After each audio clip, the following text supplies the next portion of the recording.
저는 경기도 성남 단대 오거리에 살고 있는 40대 초반 여자입니다.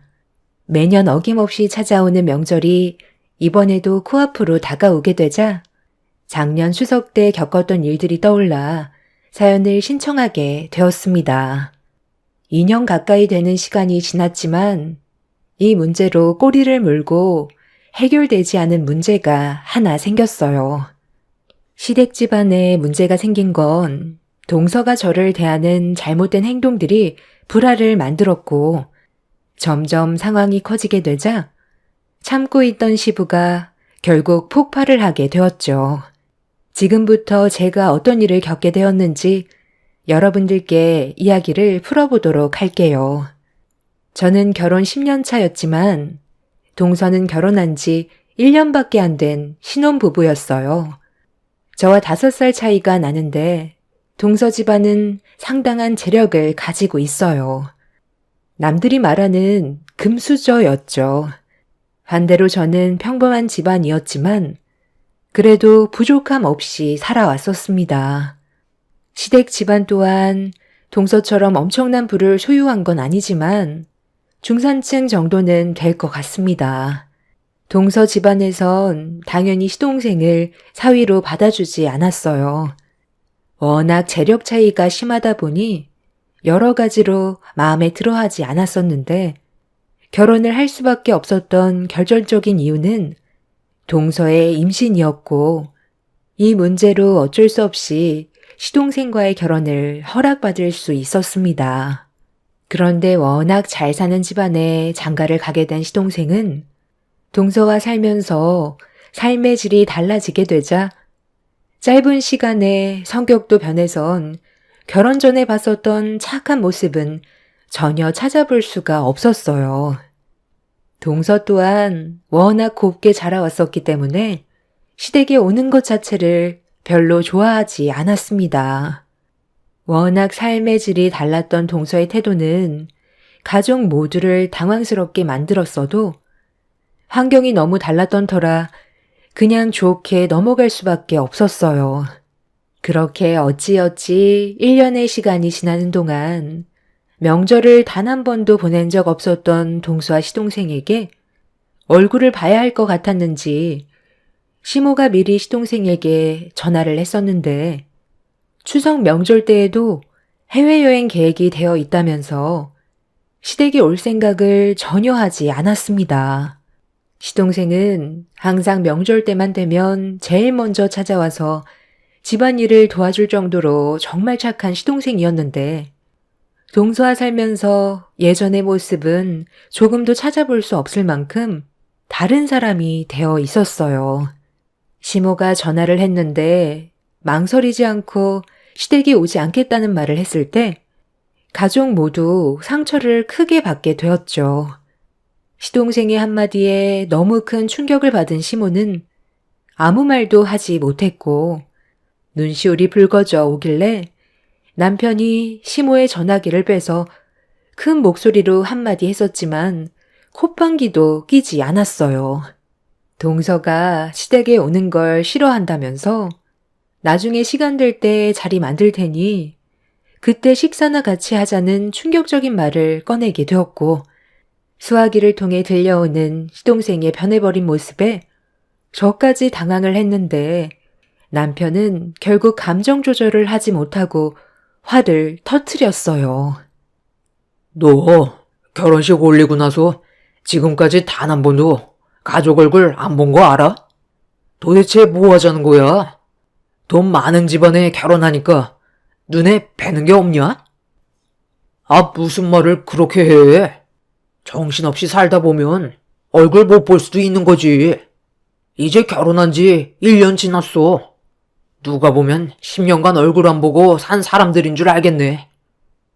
출산도 했다며. 사진 한 장 딸랑 보내는 건 무슨 경우야? 너 정말 많이 변한 거 알아? 아무리 돈 많은 집에 장가를 갔다 해도 해야 될 도리는 하면서 살아야지. 무슨 도리? 가면 일밖에 더 해?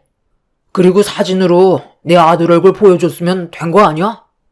우리 집에서 일해주는 아줌마들이 알아서 돌봐주기 때문에 도움 필요 없어서 부르지 않은 거고, 재영이가 우리 집안 식구들 오는 거 별로 안 좋아해. 나중에 여유 생겼을 때 식당에서 얼굴 보기로 했으니까 그냥 좀 기다리면 안 돼? 이리 좀 내놔봐라. 너 정말 엄마 얼굴 안 보고 싶어서 그런 거야? 지금 다들 얼마나 많은 상처를 받았는지 알아? 돈 많은 집안에 장가 가니까 이제 더 이상 가족은 필요 없다고 생각하는 거니? 너 왜 이렇게 많이 변한 거야? 엄마가 지금 너 때문에 얼마나 힘든 시간을 보내고 있는 줄 알아? 아이, 진짜. 거의 40 가까울 때까지 지긋지긋하게 얼굴 봤는데 고작 1년 안 봤다고 이러는 거예요? 저 신혼이에요. 재영이 만나서 인생 좀 즐기고 싶다는데 그게 배 아파요?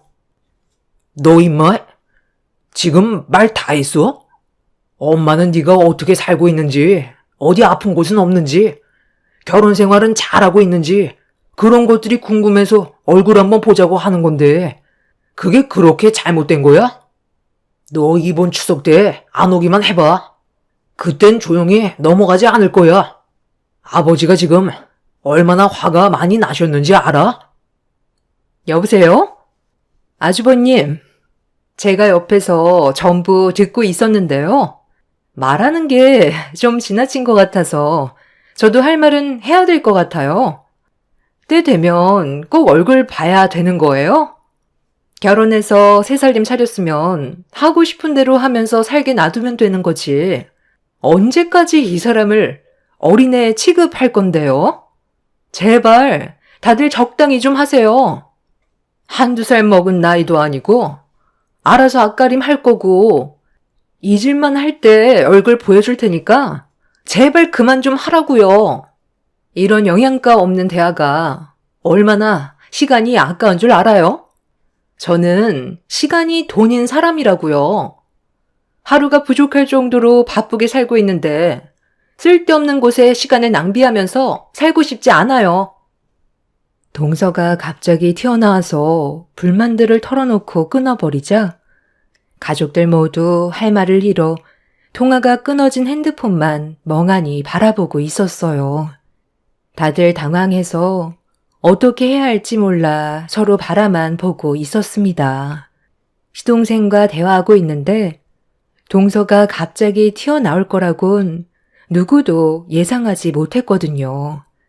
그런데 옆에서 모든 통화를 듣고 있던 시부가 시동생과 동서에게 화가 많이 났는지 평생 얼굴 보고 싶지 않다면서 다시는 연락 같은 거 하지 말라며 분노하셨습니다. 동서와 결혼 이후 180도 변해버린 시동생의 전혀 다른 모습에 실망을 너무 많이 했었던 가족들은 더 이상 어떠한 연락도 하지 않았어요.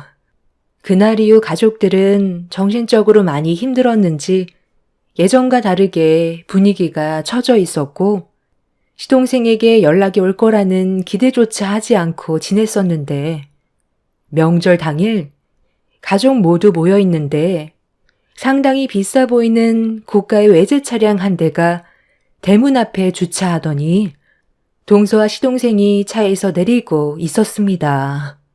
며칠 전까지만 해도 오지 않겠다며 전화통화로 난리를 쳐놓고 아무렇지도 않게 마당으로 걸어오고 있는 시동생 내외를 보고 있는데 반갑거나 좋은 시선으로 바라볼 수는 없었어요.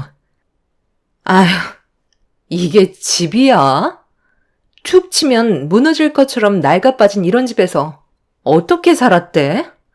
오늘이 마지막인 거 알지? 다시는 여기 올 일 없을 거야. 집안 관리가 전혀 안 되어 있잖아. 이런 곳에 찐득이도 많을 텐데. 나 물리는 건 아니겠지? 당신이랑 결혼하겠다고 인사드렸을 때 식당에서 얼굴 보길 정말 잘했지. 해외여행 일정 하루 미룬 거니까 당신이 하고 싶은 말 확실하게 전달하고 관계 정리해. 집안도 보나봐나 엄청 더러울 것 같은데. 시골집이 다 그렇지 뭐. 몇 시간만 참아. 용건만 간단히 하고 가기로 했잖아. 이렇게 해야 나도 미련 없이 떠날 수 있지 않겠소? 사는 게 왜 이렇게 피곤한지. 찝찝해서 두 다리 뻗고 잠을 못 자겠더라. 아버지, 어머니, 저 왔어요. 정말 오래간만이죠? 한 1년 만인데 크게 달라진 건 없네요. 연락도 없이 갑자기 찾아와서 놀랐어요. 하도 얼굴 좀 보자고 그래서 잠깐 짬내서 왔어요. 얼마 있지 못하니까 용건만 간단히 할게요. 일단 마당에서 대화하는 것보단 들어가는 게 좋겠죠? 가족 모두 할 말을 잃어버려 시동생 내외를 멍하니 바라만 보고 있었는데 동서는 명절 음식을 만들기 위해 준비하고 있는 저희들을 내려다보면서 인사는 하지 않고 시동생을 따라 집 안으로 먼저 들어갔습니다.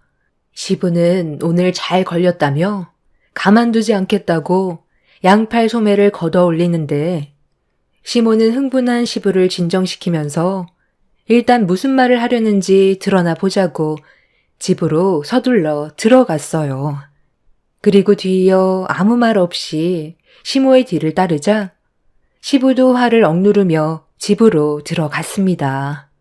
시동생 내외가 거실에 앉아 있는데 동서는 집안을 두리번거리면서 불쾌해하는 눈빛으로 시댁에 잠깐 있는 것조차 싫어하고 있었습니다. 이런 집에서 그동안 어떻게 살아온 거야? 나는 지금이라도 당장 뛰쳐나가고 싶은데 당신 나랑 결혼하길 정말 잘했지? 지금은 펜트하우스에서 살고 있잖아. 그러니까 내가 너 만나서 인생 역전했지 뭐. 그렇게 보고만 있지 마시고 일단 앉으세요. 할 얘기가 좀 있거든요. 연락도 없이 찾아와서 많이 놀라셨어요? 갑자기 일정이 좀 바뀌는 바람에 그 시간 어떻게 활용할까 생각하다가 저번에 통화한 것도 생각나고 오늘이 명절이라서 잠깐 할 말이 좀 있어서 갑자기 찾아왔어요. 일단 이것부터 받으세요. 별거 아니에요. 용돈이나 하시라고 좀 챙겨 넣었으니까 그걸로 그동안 못하셨던 거 하세요. 여행도 좀 다니시고요. 이제 농사일 같은 거 그만해도 되잖아요. 지겹지도 않으세요? 아니면 이 낡아빠진 집 처분하고 시내로 들어오시던지 하면 되겠네요. 잘 지내고 있는 얼굴 봤으니까 이제 됐죠? 너 지금 뭐 하자는 거야? 혼자 멋대로 찾아와서 돈 봉투 올려놓으면 끝인 거야? 도대체 1년 동안 뭘 어떻게 살아왔길래 이렇게까지 변한 거야? 원래 사람은 환경에 맞게 변화되게끔 만들어진 거 아니에요? 저에게 주어진 삶에 최선을 다하며 사는 건데 그게 뭐가 문제라는 거예요? 저번에도 똑같은 말씀 하시던데 저 예전에 제가 아니에요. 지금 걸치고 있는 것만 봐도 모르겠어요? 완전히 다른 사람으로 살아가고 있다고요. 그리고 결혼을 했으면 현재의 가정에 충실하면 되는 거지. 하루가 모자랄 정도로 시간이 부족한데 꼭 얼굴 봐야 돼요? 서로 잘 살고 있는 것만 확인하면 되는 거지. 이 먼 시골 깡촌까지 들어와야 하냐고요. 전화 통화하는 것조차 저에게는 아까운 시간이기 때문에 그렇게 낭비하고 싶지 않았을 뿐이에요. 저희 신혼이에요. 한창 즐겁게 보낼 시간에 전화해서 언제 얼굴 볼 수 있냐고 계속 보채시면 제 기분이 어떻겠어요? 당연히 좋은 말이 나올 수가 없겠죠. 아마 오늘이 마지막일 거예요. 다시는 이 집구석에 오지 않을 테니까 보고 싶었던 얼굴 보여드렸으니 실컷 보세요. 온 김에 그래도 엄마가 해준 명절 음식 한 숟갈은 뜨고 가야 하지 않겠어요? 용돈으로 2억 넣어드렸는데 그 정도는 해줄 수 있잖아요. 그래도 엄마 음식 솜씨 하나는 비싼 레스토랑에서 먹는 음식 따라갈 수는 없더라고요.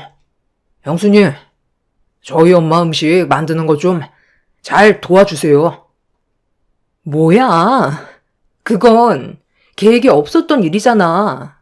여기에서 지금 밥을 먹겠다고? 내가 이런 분위기 속에서 음식이 입으로 넘어가겠어?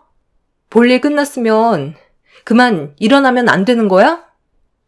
그래. 볼일 끝났으면 이제 그만 일어나라. 나도 더 이상 너희들 얼굴 보고 싶지 않다. 그리고 이 돈 도로 가져가라. 우리 집안이 거지 집안도 아니고 이딴 돈 구걸하려고 전화한 줄 알아? 내 눈앞에서 썩 꺼져라. 앞으로 네가 어떻게 살든 절대 신경 안 쓸 테니까 2번 다시 연락하지 말거라.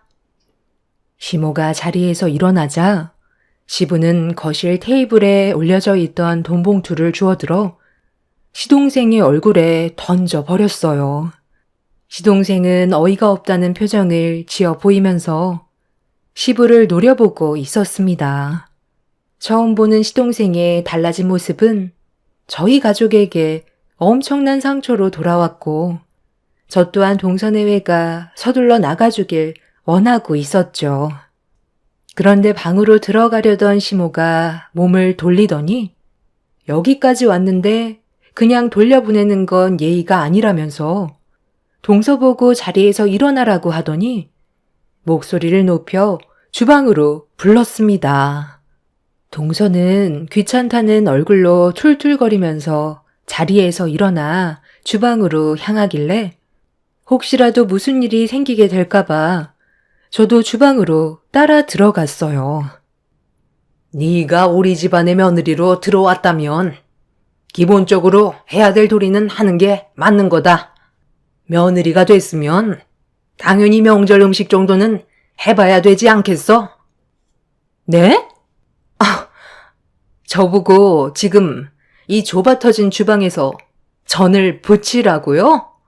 지금까지 살면서 제 손으로 음식 만들어 본 적 단 한 번도 없는데요?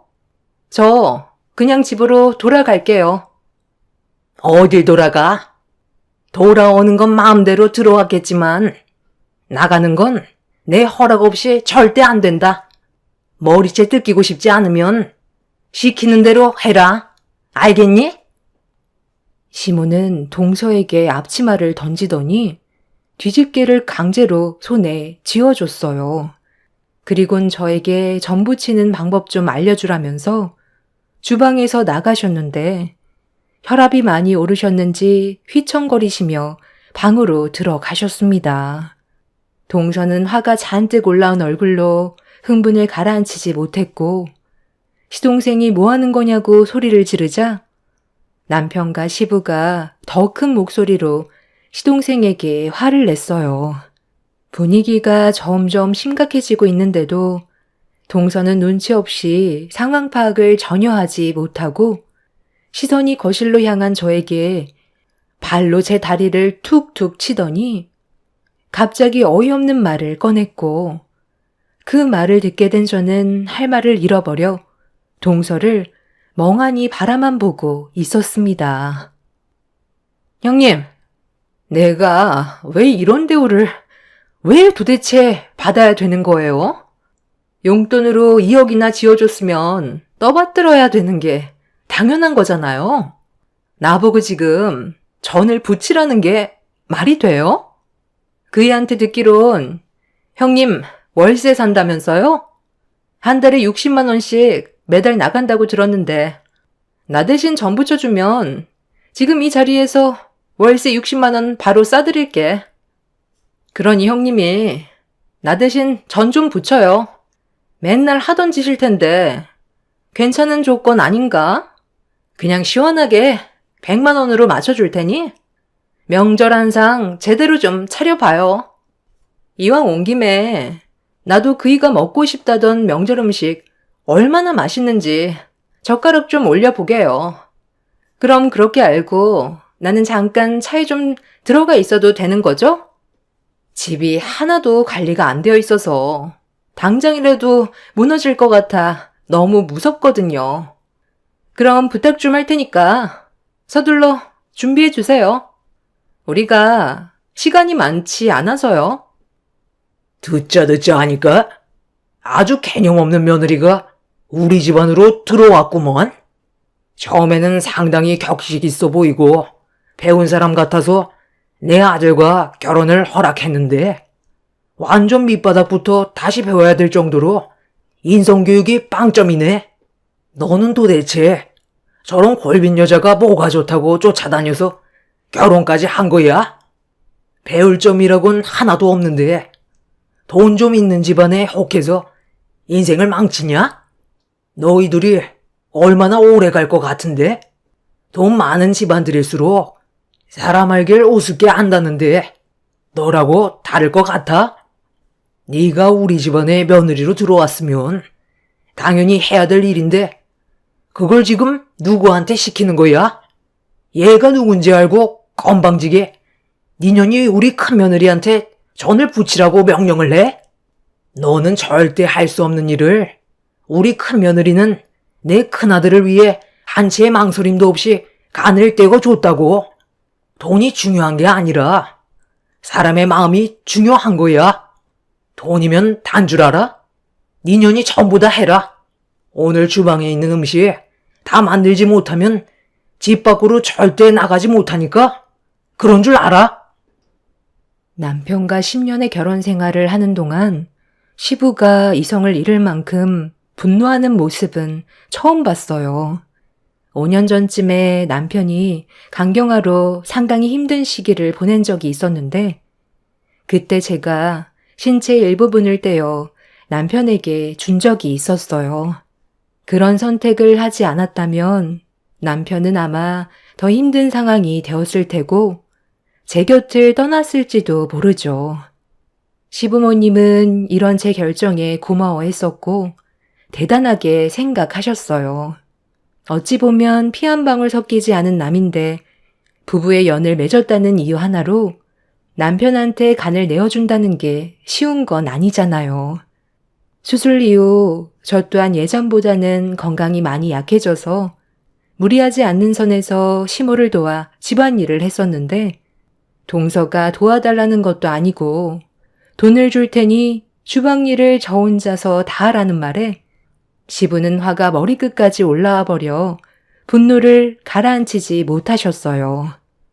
동서는 시부의 기에 눌려 어쩔 줄 몰라 하고 있었고 시동생은 동서한테 뭐라고 한마디 했다고 시부에게 온갖 막말을 퍼부었습니다.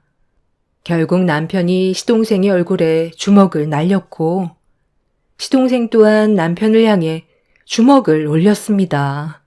순식간에 아수라장이 되어버리자 방에 들어가 있던 시모는 시동생 내외한테 소리치며 다시는 어떠한 연락도 하지 말라고 밖으로 쫓아내 버렸어요. 시동생은 자신을 밖으로 밀고 있던 시모를 옆으로 강하게 밀치더니 거실 테이블에 올려져 있던 돈봉투를 다시 주워들더니 더러운 집구석 다시는 오고 싶지 않다면서 바닥에 침을 뱉은 뒤 동서를 데리고 집 밖으로 나가 버렸습니다. 시동생에게 밀쳐져 옆으로 넘어진 시모는 오열을 했고 순식간에 벌어진 상황들에 정신적인 충격이 상당했는지 시부와 남편도 그 자리에 주저앉아 넋이 나간 얼굴을 하고 있었어요. 그렇게 한바탕 난리가 난 이후 시동생 내외에게는 일절 연락 한 통이 없었어요. 그런데 해가 지나 다음 설 명절에 저희 가족들끼리 조용하게 지내고 있었는데 갑작스런 전화 한 통이 엄청난 충격을 가져오게 되는 일이 있었습니다. 난리를 치고 떠난 시동생이 동서와 잘 먹고 잘 사는 줄 알았는데 그와 전혀 반대되는 삶에 놓였다는 걸 알 수 있었어요. 시동생의 건강에 적신호가 켜졌고 도움을 요청한 시동생의 한마디에 시부는 조금의 망설임도 없이 전화를 끊어버렸습니다. 절대로 도와줄 일 없을 거라고 말은 그렇게 하셨지만 눈동자는 현재의 상황이 상당히 혼란스럽다는 걸 보여주고 있었습니다.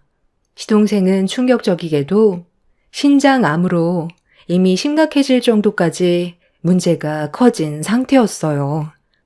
서둘러 기증을 받지 않는다면 돌이킬 수 없을 정도로 안 좋은 몸 상태를 가지고 있었습니다. 알고 보니 신장이 90% 이상 망가질 때까지는 통증이 나타나지 않아 건강상 알아차리기가 힘들다는 걸 알 수 있었습니다. 두 개의 신장 모두 암으로 인해 제 기능을 잃은 상태에서 급하게 항암 치료를 시작하게 되었다는 말을 듣게 되었죠. 불과 몇 달 전까지만 해도 저희 가족들에게 대들며 소리치던 시동생이 신장암으로 항암 치료를 받고 있다는 소식을 접하게 됐을 땐 너무 큰 충격이었어요.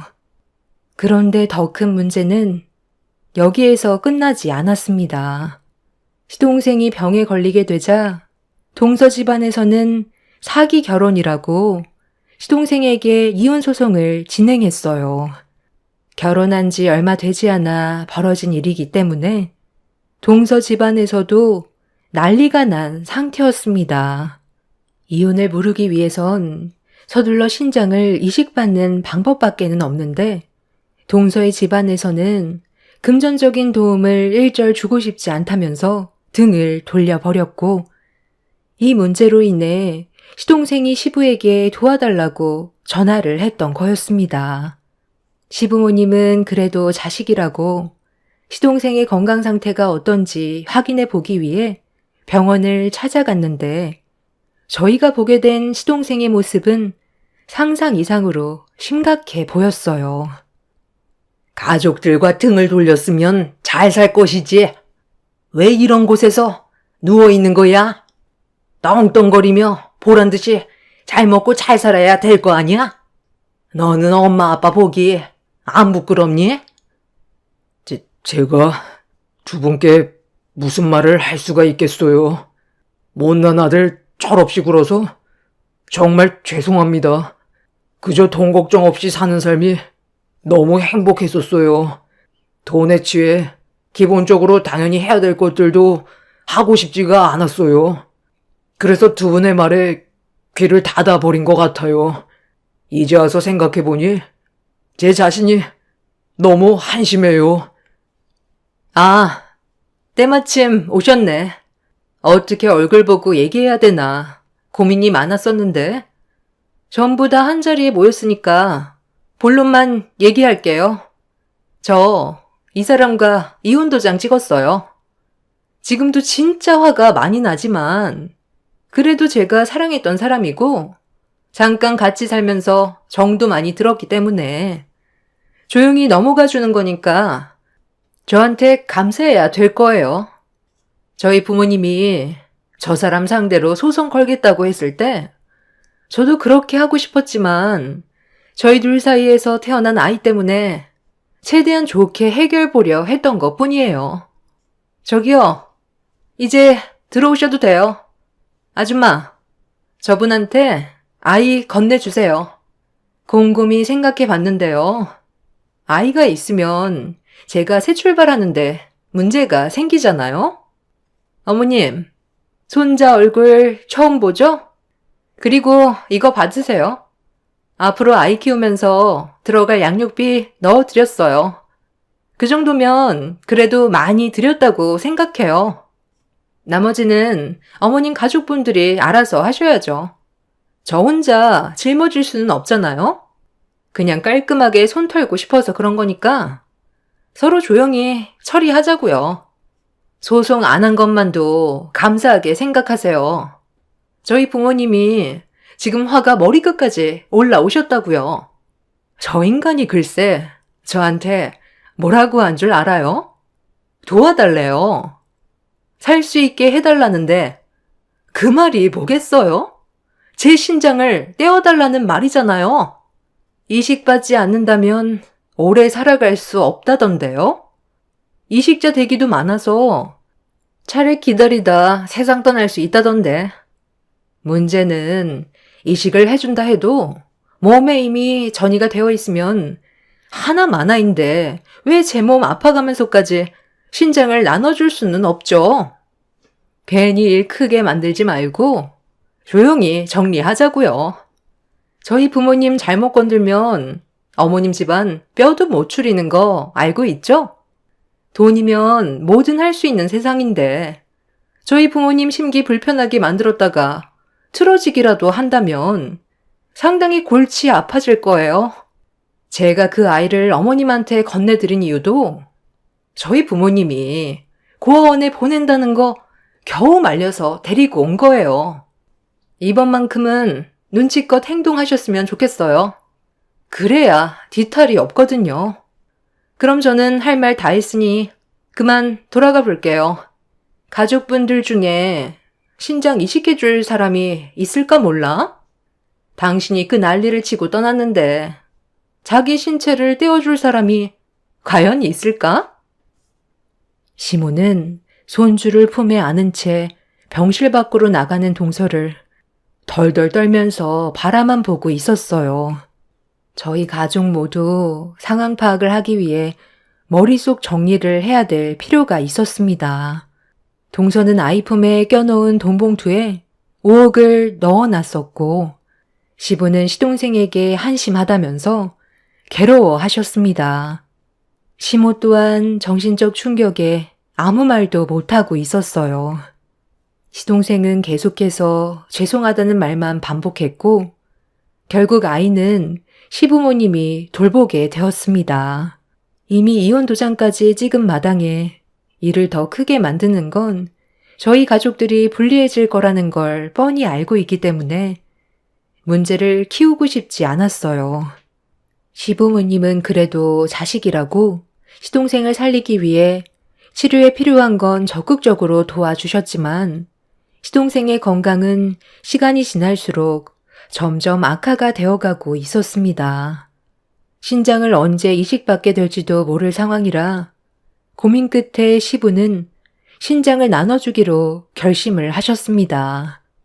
가족 간 이식이 제일 좋은 방법이긴 하지만 시부의 연세가 있어서 망설일 수밖에 없었는데 시동생의 건강이 날이 가면 갈수록 안 좋아져서 결국 평소 몸 관리를 철저히 하셨던 시부가 이식을 해주기로 결정하게 되었습니다.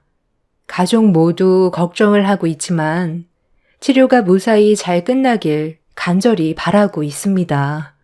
이번 추석이 지나면 바로 수술에 들어가게 될 텐데 모두가 무사히 성공적으로 잘 해결됐으면 좋겠어요. 그리고 아주 잠깐이었지만 동서였던 그 여자는 저번 달에 음주운전으로 역주행을 하다가 트럭과 정면 충돌을 하게 되는 큰 사고를 당했다고 들었습니다. 목숨은 건졌지만 반신불구라고 하더라고요. 하는 짓을 보면 언젠간 그런 일이 터질 것 같은 느낌은 들었지만 막상 이런 소식을 접하게 되니 많이 놀라긴 했어요. 사고 소식을 듣고 건강이 안 좋은 시동생은 울다 웃다 한참을 정신 나간 사람처럼 오열했어요. 아무래도 복잡 미묘한 마음에 지난날에 대해 깨닫게 되지 않았나 생각이 듭니다. 이번 일을 통해서 여러 가지로 많은 생각을 하게 됐어요. 그리고 가족의 소중함도 다시 한번 깨닫게 되었습니다. 시동생도 정신 차렸으니 앞으로 저희 가족에게 더는 불행이 찾아오지 않았으면 좋겠어요. 이번 수술이 성공적으로 끝나 모두가 서로 웃으면서 다시 예전처럼 돌아왔으면 좋겠네요. 제 사연 들어주셔서 정말 감사합니다. 안녕하세요. 저는 30대 여자입니다. 지금 너무 혼란스럽고 도저히 믿을 수 없는 상황들 때문에 사연을 신청하게 되었습니다. 저 혼자선 감당할 수 없을 정도로 너무 큰 충격을 받아서 그런지 아직까지도 온몸이 진정이 되지 않고 있어요. 수전증 마냥 키보드 위에 올려놓은 손이 떨려오고 있는 중이지만 용기 내서 현재 제 상황에 대해 풀어보도록 하겠습니다. 남편과 결혼 생활을 한 지 2년 정도 되었는데요. 시댁 식구들과 전혀 문제되는 건 없었고 완만한 관계를 유지해오고 있었어요. 남들처럼 평범하게 살아오던 제 삶에 갑자기 변화가 찾아온 건 어느 날 아주버님이 결혼할 여자가 생겼다는 말을 듣게 됐을 때부터였어요. 하버드 출신의 외국에서 꽤 이름 있는 회사에 근무를 하다가 최근에 국내로 들어와 새로운 사업을 시작하고 있는 중이라며 상당히 능력이 좋은 여자와 결혼을 하겠다는 말을 꺼냈었죠. 아주버님의 나이가 저와 10살이 넘게 차이가 나는 편이라 상당히 늦은 나이에 결혼을 하게 되는 거였지만 그래도 좋은 분을 만나 결혼까지 바라보는 모습을 보니 정말 신기하더라고요. 평생 결혼은 안 할 것 같았던 아주버님이 여자를 데려온 것도 놀랄 일이었죠. 오로지 일밖에 모르는 성격이라 온 가족이 아주버님의 말을 들었을 때 입을 다물지 못했었어요. 아주버님의 삶은 성공적인 인생이었는데도 결혼은 생각조차 하지 않았어요. 가족들과 함께 시간을 보내는 걸 더 중요시 생각했었고 자기 개발에 더 많은 시간을 투자했던 사람이라 결혼은 아예 관심조차 없는 줄 알았습니다. 그런데 갑자기 시부모님 앞에서 결혼하고 싶은 여자가 있다고 하니 얼마나 놀랍고 기분이 좋았겠어요. 문제는 아주버님의 결혼 통보가 시부모님한테는 예민하게 다가왔는지 제가 시댁 집안의 며느리라는 걸 좀 껄끄럽게 생각하고 있는 것 같았어요. 평소와 다른 분위기와 시댁 식구들의 태도에 저 또한 그런 점들이 서운하게 다가왔었습니다. 하지만 최대한 내색하지 않았어요. 그동안 힘들게 쌓아왔던 시댁과의 관계가 무너지는 걸 원하지 않았던 저는 여러 가지 상황들을 최대한 좋게 해결하려고 했어요. 이번 주 주말에 내 큰아들과 진지하게 결혼을 생각한 여자가 인사 올 예정인데 아무래도 네가 그 자리는 좀 피해주는 게 좋겠다. 우리 집안의 며느리가 될 사람이 하버드 출신이라는데 너는 중졸밖에 안 나왔으니 그걸 안 좋은 시선으로 볼 수도 있을 거 아니야. 사람마다 생각하는 게 달라서 그런 것들을 흠으로 생각할지도 모른다. 너 하나 때문에 우리 큰아들 결혼하는데 걸림돌이 되는 걸 원하지 않아서 최대한 조심하려는 거니. 시애미 말에 불만을 안 가졌으면 좋겠구나. 서로 얼굴 붉히는 것보단 이해해주면 좋잖니. 내 말에 섭섭한 건 아니지?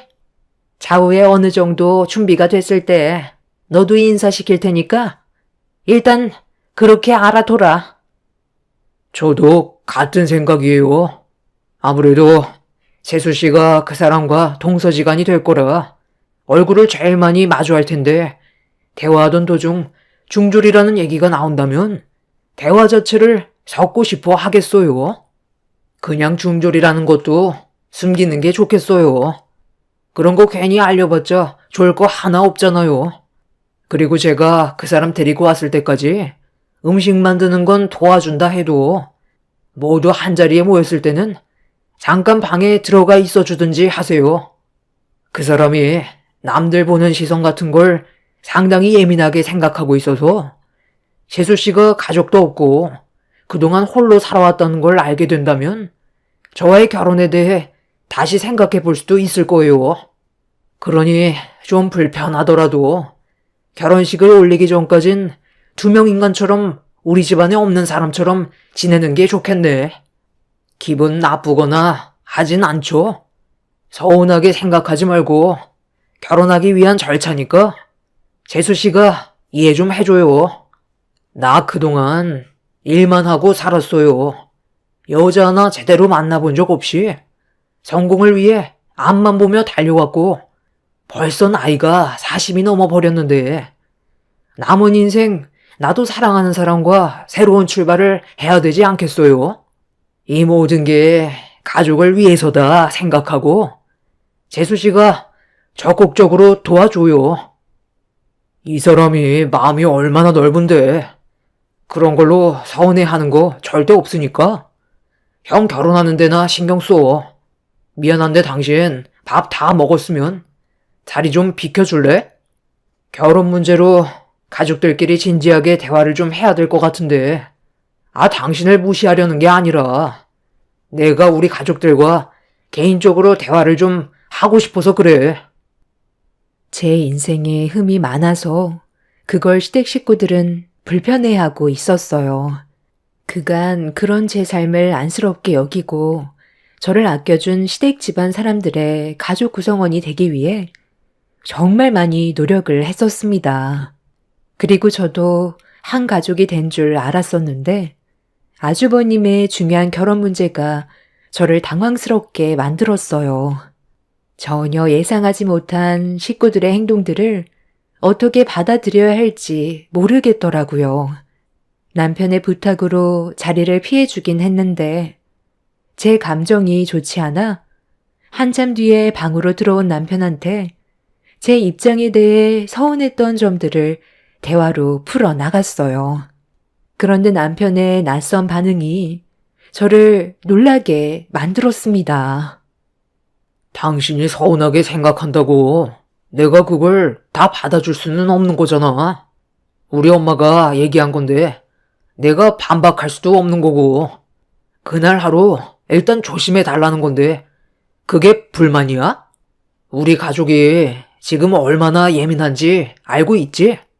이럴 땐 서로가 이해해주고 노력해야 되는 거라고. 어떤 상황인지 당신이 알지 못하는 것들이 많다니까. 그래, 나도 어머님이 무슨 말씀을 하셨는지 다 이해하고 있어. 그런데 다들 평소와 너무 다른 모습이라 내가 어떤 식으로 행동을 해야 될지 모르겠더라고. 그냥 시키면 아무 말도 하지 말고 불만도 가지지 말고 하라는 대로 하면 되는 거야. 그동안 그렇게 살아왔잖아. 평소와 다를 거 전혀 없어. 그저 당신이 식사 자리에 함께하는 것만 잠깐 피해달라는 거잖아. 어려운 거 없는데 이것 가지고 서로 불편하게 만들 거야? 당신이랑 내가 하루 이틀 살아갈 것도 아니고 앞으로 평생 얼굴 보고 살아야 되는데 우리 형 결혼식 당신 때문에 파투라도 나면 나랑 웃으면서 지낼 수 있겠어? 당신은 낄 때 끼고 빠질 때 빠져주면 되는 거야. 그게 어려운 건 아니잖아. 나 내일 아침 일찍 나가봐야 돼. 대충 무슨 말인지 알아들었지? 형 결혼 문제로 서로 예민하니까 조용히 따라줘. 남편도 평소와는 너무 다른 모습으로 저를 대하는데 이런 상황들이 적응이 되지 않더라고요. 저를 등지고 누운 남편의 얼굴에는 아주버님의 결혼 문제로 근심이 가득해 보였습니다. 모두가 원하고 있는 걸 서운하다는 이유 하나 때문에 집안 분위기 망치고 싶지 않아 그냥 시키는 대로 하는 게 좋을 것 같았어요. 그게 서로 얼굴 붉히지 않는 일이고 남편 말대로 앞으로 함께 살면서 좋은 관계를 유지할 수 있는 유일한 방법인 것 같았습니다. 저보다 손이 동서로 들어올 예비 형님이 어떤 사람인지 궁금했었지만 그런 거 하나 일절 물어보지 않았어요. 괜히 또 얼굴 붉히는 일이 생기게 될까봐 눈치만 보면서 생활을 하게 되었습니다. 한 지붕 아래 가족 모두가 함께 사는 건 여간 어려운 게 아니었지만 시무와 남편이 원해서 시댁에 사는 걸 결정했었는데 처음으로 그 결정에 대해 후회하는 일이 있었어요. 어머님, 지금 뭐 하시는 거예요? 다락방에서 뭐 찾는 거라도 있으세요? 제가 좀 도와드릴까요? 내일 아주버님과 결혼할 여자분 인사 온다고 음식 준비하신다면서요. 지금 아니면 시간이 안 될 것 같아. 미리 정리 좀 해두려고 하는 거다. 네가 내일 들어가 있을 곳이다. 예비 며느리가 집 구경 좀 한다고 돌아다니다가 괜히 너랑 얼굴 마주하면 그게 더 껄끄럽잖아. 그러니까 내일 식사 준비 끝나면 여기에 들어가 있으면 될 거다. 이 정도 공간이면 잠깐 동안 충분히 지낼 수 있잖아. 네? 내일 이 좁은 다락방에 들어가 있으라고요? 어머님, 이건 좀 너무한 거 아니에요? 차라리 밖에 있다가 연락 주시면 그때 들어오든지 할게요. 이건 정말 아닌 것 같아요. 제가 어머님 집안에 며느리로 생활하는 게 그렇게 마음에 안 들고 창피하세요? 저 이 집 식구 된 지 2년이 넘었어요. 그동안 저를 아껴주시고 진심으로 대해주시는 것 같아 너무 행복했었기 때문에 어머님이 자리를 피해달라고 하셨을 때 이해하고 넘어가려 했었다고요. 그런데 이건 도저히 받아들이지 못하겠어요. 허리 펴기 힘든 이 좁은 다락방에 제가 왜 들어가 있어야 하는지도 모르겠고 어머님이 무슨 생각으로 저를 이곳에 두려고 하는지 이해가 안 돼요. 내일 아주버님이 결혼할 분을 데려오기 전에 일찍 나갈 테니 그만 정리하세요.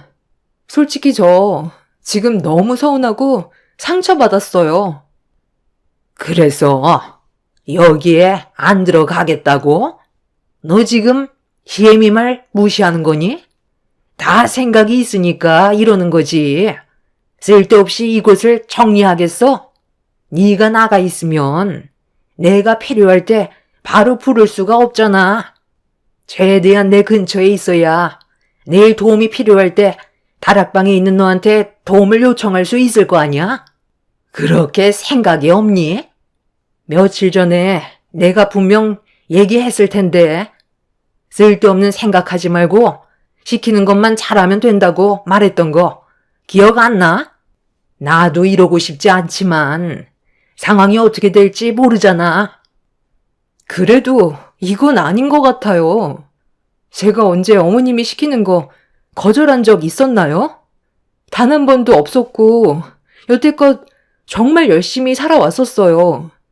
제가 많이 부족하다는 걸 알기 때문에 어머님이 저를 며느리로 받아주셨을 때 너무 감사했었고 가족 구성원이 된 만큼 실망시켜드리고 싶지 않아 정말 열심히 살아왔었다고요. 그럼 이번에도 그냥 시키는 대로 하면 되지 무슨 말이 그리 많아? 서로 웃고 지내면서 만든 추억은 금방 잊혀지지만 서로의 마음에 상처가 남겨진 건 평생 간다고 그랬다. 이 문제로 너와 내가 상처받아서 평생 얼굴 붉히면서 살았으면 좋겠니? 그런 걸 원하지 않는다면 내일 하루 딱 눈 감고 시애미가 시키는 대로 해라. 시모는 화가 많이 났는지 저에게 처음으로 목소리를 높이면서 강요를 했어요. 그날 너무 마음이 안 좋았고 당장이라도 집 밖으로 뛰쳐나가고 싶었지만 제 행동으로 인해 모든 걸 그르칠 수도 있다는 생각 때문에 아무것도 하지 못하고 다락방 안을 정리하고 있는 시모를 멍하니 바라볼 수밖에 없었습니다. 이 문제로 퇴근하고 집에 들어온 남편과 진지하게 대화를 이어나갔는데 남편 역시 시모가 시키는 대로 하면 아무 일도 일어나지 않는다고 다락방 안에도 힘들게 청소했으니 그날 하루 눈 딱 감고 시모의 말을 따르길 원하고 있었습니다. 누구 하나 제 편이 없었어요.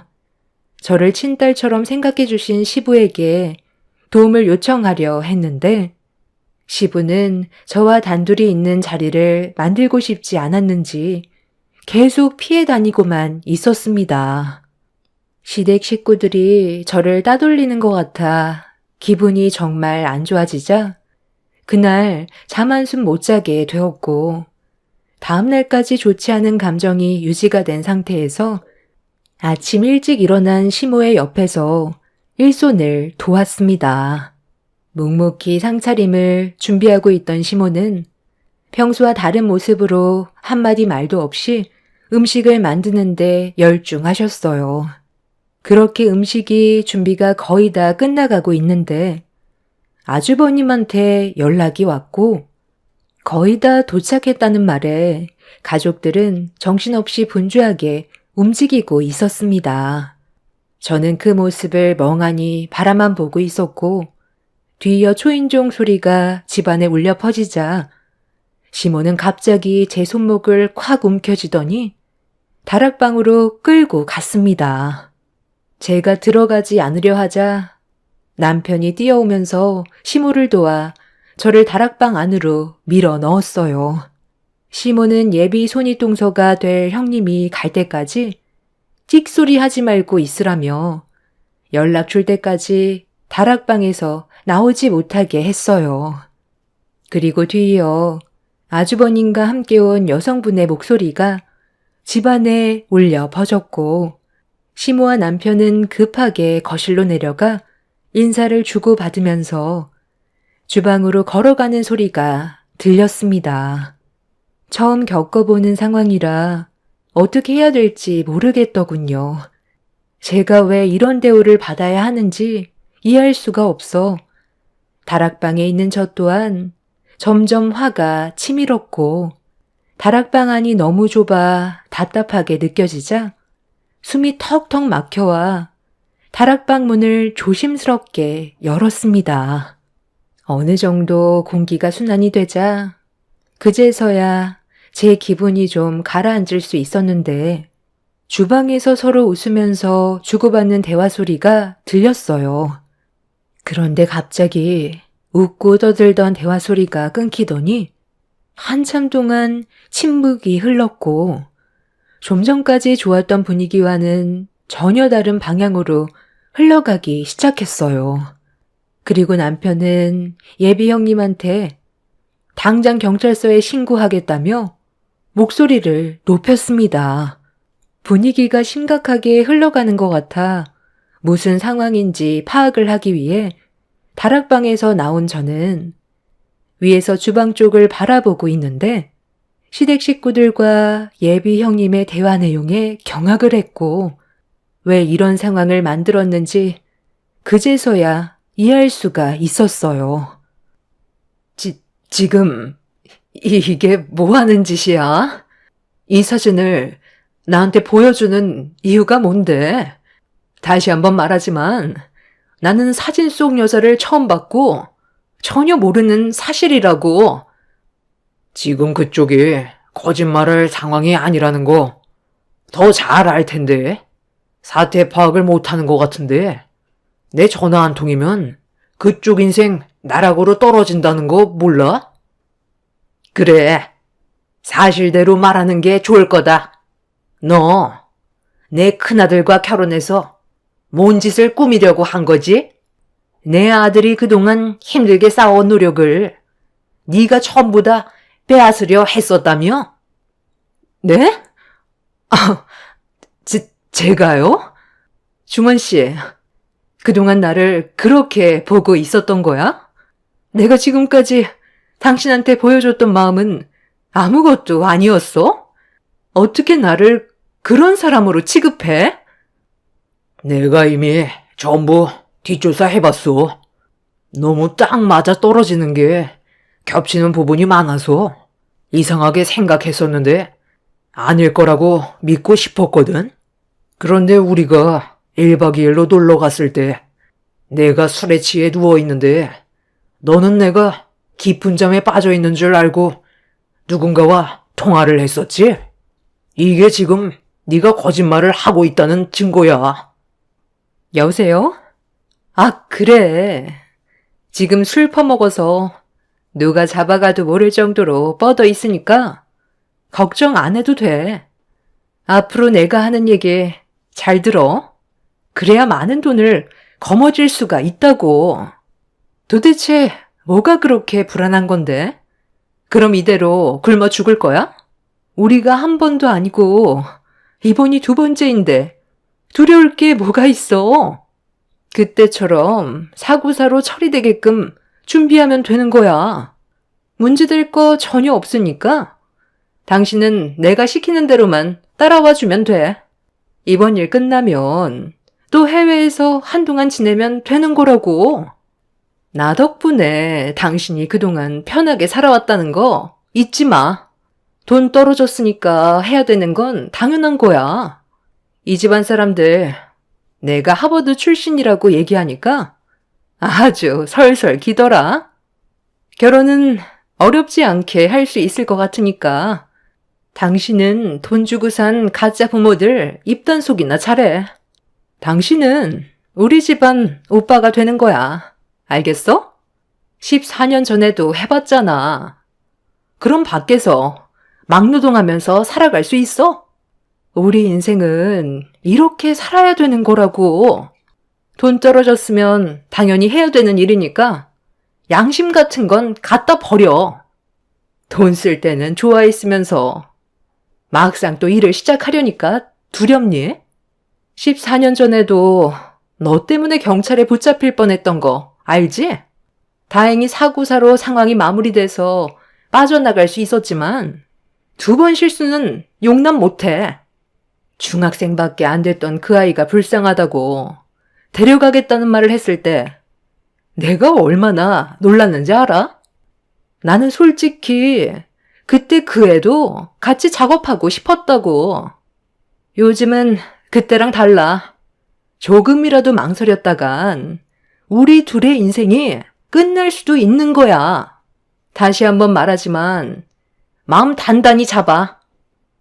아주버님과 결혼을 하겠다던 여자가 정체 모를 남자와 통화한 내용을 재생시켰는데 온몸에 소름이 돋았어요.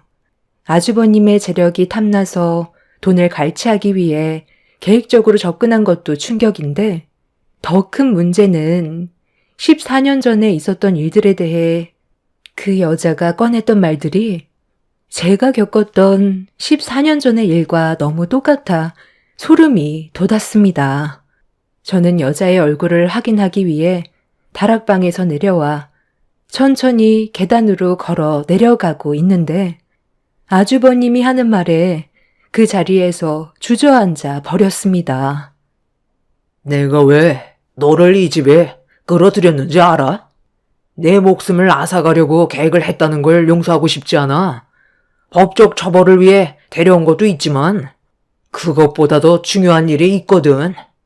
14년 전에 네가 한 짓들이 우리 집안의 가족이 된 재수 씨가 겪었던 과거와 너무 똑같았거든. 그래서 확인해 보려고 너를 끌어들인 거야.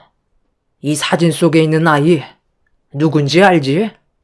옆에 있는 사람이 그때 당시 너랑 결혼한 사람이었고, 그리고 옆에 있는 사람은 너잖아. 여기 사진 속 가운데 있는 아이가 지금은 우리와 한 식구가 된 재수 씨거든. 왜? 사진을 보니까 많이 놀랐어? 네가 저지른 잘못된 행동을 재수 씨는 전혀 알지 못하고 있던데? 14년 전 일이라 경찰들이 단순 사고사라고 해서 그렇게 넘어갔었겠지. 그런데 네가 그 집안의 재산을 전부 다 가지고 해외로 날라 버렸다면서? 이제 좀 솔직해지는 게 어때? 그럼 지금 이 집에서 나를 지켜보고 있다는 말이네? 내가 누군지 확실하게 알기 위해서 몰래 숨겨놓고 있다는 말이잖아? 너희들 뭔가 착각하고 있는 것 같은데 14년 전에 있었던 일들은 과거의 경찰들도 사고사로 인정한 부분이야. 벌써 한참 지난 일이라 지금 와서 그때의 일을 뒤집을 수는 없는 거라고. 나 지금 상당히 불쾌하거든? 사람을 이런 식으로 모함해? 그럼 직접 들어보면 되겠네. 애기씨, 지금 보고 있는 거 다 아니까 그만 나와요. 나 알죠? 무서워서 못 나오고 있는 거예요? 당장 나와서 네가 해명을 해야 내 억울함이 풀릴 거 아냐. 이 넓은 세상에서 왜 하필 네가 이곳에 있는 건데? 애기씨, 좋은 말 할 때 지금 당장 내 앞에 나오는 게 좋을 거예요. 예비 손이 동서였던 그 사람은 목이 터져라 저를 찾기 시작하는데 온몸이 굳어 그 자리에서 꼼짝도 하지 못하고 있었어요. 그리고 저와 눈이 마주친 그 여자는 14년 전에 저희 오빠와 결혼을 했었던 과거의 새언니였습니다. 그때 당시 저에게는 안 좋은 기억이 있었어요. 그리고 제 과거의 일들을 시댁 식구들 또한 전부 다 알고 있었습니다. 아주 어렸을 적 제가 태어난 지 얼마 안 됐을 때 엄마가 잠깐 한눈판 사이 제가 타고 있던 유모차가 움직여서 교통사고가 날 뻔했던 걸 막으려다가 엄마가 사고로 세상을 떠난 적이 있었어요. 그래서 아빠와 오빠가 저를 키워줬었고, 제가 중학생이 되었을 때 오빠는 사랑하는 여자를 만나 일찍 결혼해 자리를 잡았었죠. 그런데 아빠도 갑작스러운 암으로 세상을 떠나게 되면서 아빠의 회사를 같이 운영하던 오빠와 새언니 곁에서 살아갈 수밖에 없었습니다. 저는 늦둥이라 오빠와 12살이 넘게 차이가 났었어요. 그때 당시 새언니는 저를 친동생처럼 아껴주었고 서로 의지하면서 열심히 살아왔었죠. 그런데 어느 날 갑자기 오빠가 교통사고로 세상을 떠나게 되었고 중학교 졸업을 앞둔 저는 가족 모두를 잃어 새언니의 품에서 살아갈 수밖에 없었습니다. 그리고 여기에서 문제가 시작되었습니다. 겨울 방학이었던 저는 친구들과 시간을 보내고 집에 들어왔는데 집안이 난장판으로 되어 있었고 잠시 뒤 어떤 남자가 여러 명의 남자들을 데리고 들어와 집안의 물건을 치우라고 지시하고 있었습니다. 제가 뭐 하는 거냐고 소리치자 저를 이상하게 쳐다보던 남자는 저희 부모님과 오빠와 오랜 세월 함께 살아왔던 그 집을 새언니가 처분했다는 말을 듣게 되었고 그때 당시 너무 어렸던 저는 이 상황을 어떻게 해야 될지 몰라 아빠와 오랜 시간 함께 일했었던 회사 아저씨한테 도움을 요청하려고 회사를 찾아갔는데 눈앞에 펼쳐진 광경은 저에게 엄청난 충격을 안겨주었습니다. 새언니는 이미 회사도 헐값에 처분한 상태였었죠. 아빠와 오랜 시간 함께 일을 해왔던 아저씨와 다른 직원들은 한순간에 일자리를 잃게 되었고 엄청난 충격을 혼자서 감당하기 힘들었던 저는 아저씨의 도움을 받아 같이 생활을 하게 되었습니다. 아줌마와 언니들은 저를 친가족처럼 잘 대해주셨고 그 집에서 성인이 될 때까지 도움을 받을 수 있었어요. 경찰들은 사고사로 단정을 지었고 해외로 이미 잠적해버린 새언니를 찾을 수는 없었습니다. 성인이 되어서도 제가 할 수 있는 건 아무것도 없었어요. 그저 먹고 살기 위해 험한 세상에서 발버둥 치며 뛰어다니는 게 전부였죠. 그리고 그런 제 삶에 지금의 남편이 나타나게 되었고 행복한 결혼 생활을 하게 된 거였는데 평생을 찾을 수 없을 줄 알았던 그 사람이 제 앞에 나타났습니다. 그것도 저희 오빠가 사고사가 아닌 새언니였던 그 사람의 손에 의해 떠났다는 진실이 드러난 상태로 말이죠. 온몸에 소름이 돋았었어요. 그때 당시 저에게 정말 잘해줬었는데 그 모든 것들이 가면 속의 모습이었고 어렸던 저는 그 사람을 친언니로 생각하며 의지했었으니까요. 다락방에 나와 주저앉아 있는 저를 발견한 그 여자는 저에게 성큼성큼 다가와 자기는 잘못한 게 없다며 시댁 식구들한테 과거에 있었던 일들에 대해 설명하고 자기를 밖으로 보내달라는 어이없는 말을 늘어놓기 시작했어요. 너무 큰 충격을 받아 아무 말하지 못하고 있자 그 여자는 자기 말을 알아듣지 못하냐고 멱살을 잡아 무서운 눈빛으로 저를 바라봤습니다. 그리고 이런 상황을 지켜보고 있던 시모가 달려와 그 여자의 머리채를 잡아 사정없이 흔들면서 딸 같은 며느리 몸에 함부로 손을 댔다고 난리를 쳤어요. 계단에서 굴러떨어진 그 여자는 고통스러워하며 비명을 질렀고 시모는 저에게 미안하다면서 그 여자가 저와 정말 연관이 있는 사람인지, 그리고 추가적인 증거들이 나올지 몰라 저에게 신변 위험이 생기게 될까봐 다락방에 잠깐 들어가 있으라고 했던 거라면서 처음부터 어떤 상황인지 알고 있었는데도 말하지 못한 거에 대해 미안하다고 하셨어요. 결정적인 증거를 잡기 위해 선택한 거라며 그동안 제가 겪었을 아픔들에 대해 시몬은 용서를 구하며 저를 안아주셨습니다. 남편은 쓰러져서 일어나지 못하고 있는 그 여자를 바라보며 경찰서에 신고를 했어요. 14년 전에 있었던 계획적인 범행을 저지른 범인이 아주버님까지 해하려는 계획을 가지고 접근했다며 서둘러 연행해달라고 전화통화를 하고 있었습니다. 제가 과거에 겪었던 아픔들을 시댁 식구들한테 말하지 않고 속으로 숨기고만 있었다면 제 눈앞에 쓰러져 있던 그 여자한테 오히려 역으로 당했을 수도 있었던 상황이었어요. 제가 어떤 삶을 살아왔는지 전부 다 알고 있었기 때문에 시댁 식구들은 저를 지키기 위해 모든 게 확실해질 때까지 말을 하지 않았던 거고 저를 안전하게 지켜줄 수 있었습니다.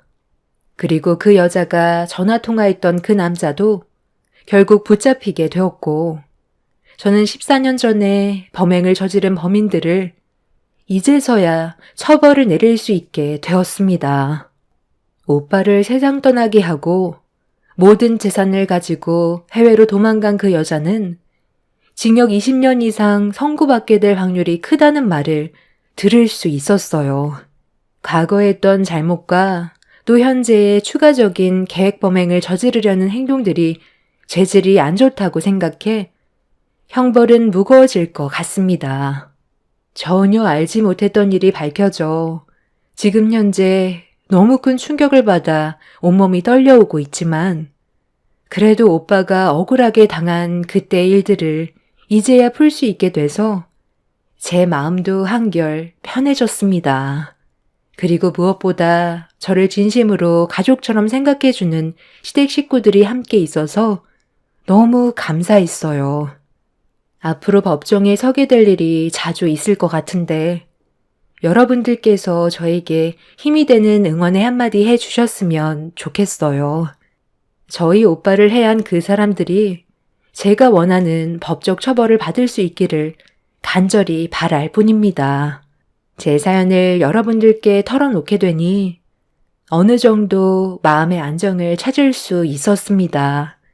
오늘 하루 여러분들의 삶은 슬픔이 아닌 행복만 가득하시길 바라며 법적으로 어떤 결과가 나왔는지 판결이 났을 때 다시 찾아오도록 하겠습니다. 감사합니다.